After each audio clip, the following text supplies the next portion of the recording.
With education in general, I mean, we've had YouTube University for a while, right? Yeah. That's been a thing where you could probably find a tutorial on almost anything you needed to on YouTube for quite some time.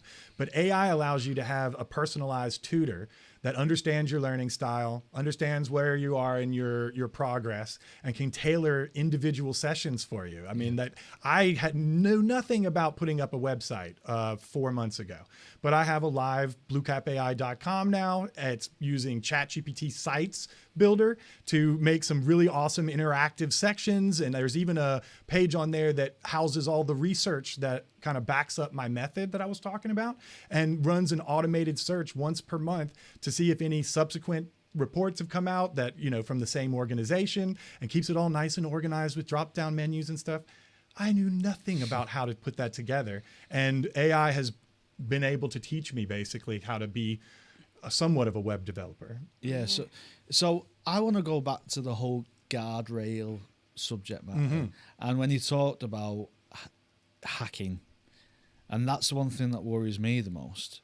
You know, you can have your most complicated passwords, but how can we kind of make it a little bit more bulletproof? So without getting into it too into the weeds, they're called 0-day vulnerabilities, which is a new vulnerability, some software that's been around for a while. Everyone feels like it's pretty secure, but then we put a smarter AI to the task, and it finds some little hole it can squeeze through and hack into your information. It happened recently with a lot of Bitcoin wallets, actually, where people's Bitcoin wallets started to get emptied out, and they think that it was one of the Chinese models that did that. Yeah, you just have to make sure that you have your assets really locked up, make sure that you're using the strongest passwords that you can, and kind of keep your eye on the horizon, because it's that next model that we have to be worried about. Many of the large AI companies have recently come out and said, we want to start pacing release so that we don't have some wildly strong model come out and then basically allow people to hack into banks or anything they want to before those vulnerabilities get closed. How that gets done, the legislation behind it, super complicated. And, you know, smarter people than me will hopefully figure that out. But yeah, keep your assets kind of locked up right now.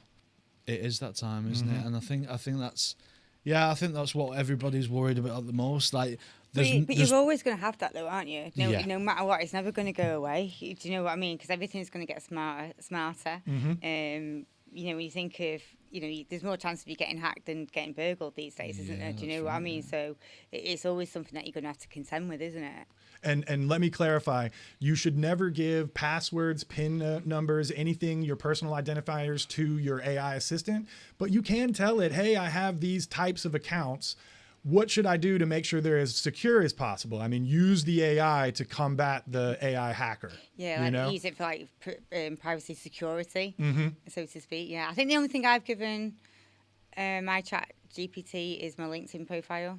Yeah, anything like public like that is fine. Yeah, you know, your LinkedIn link, your website link, or whatever. Yeah. But you don't want to give it, like I said, pass numbers, PIN bank numbers. Exactly. Because you never have your personal details on your social media anyway. You wouldn't do that. Yeah. So why should you do? Yeah, exactly. Why should you put it into? Exactly. If you wouldn't post it on Facebook, you shouldn't be putting it in an AI. Yeah, that's but good. You're still going to find it though, aren't you? Because when we were at the conference for Digital Cheshire, there was the guy from Cybersecurity. The Cybersecurity guy.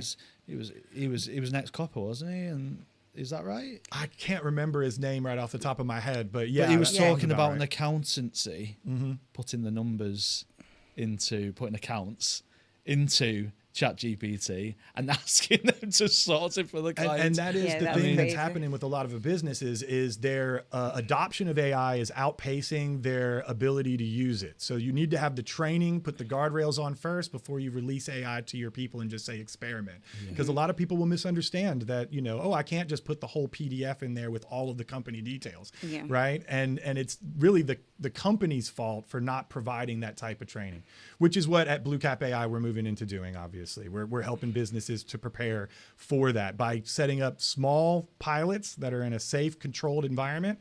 You prove that it works, you prove that it's safe on a small scale, and then you slowly adopt it out to the wider team.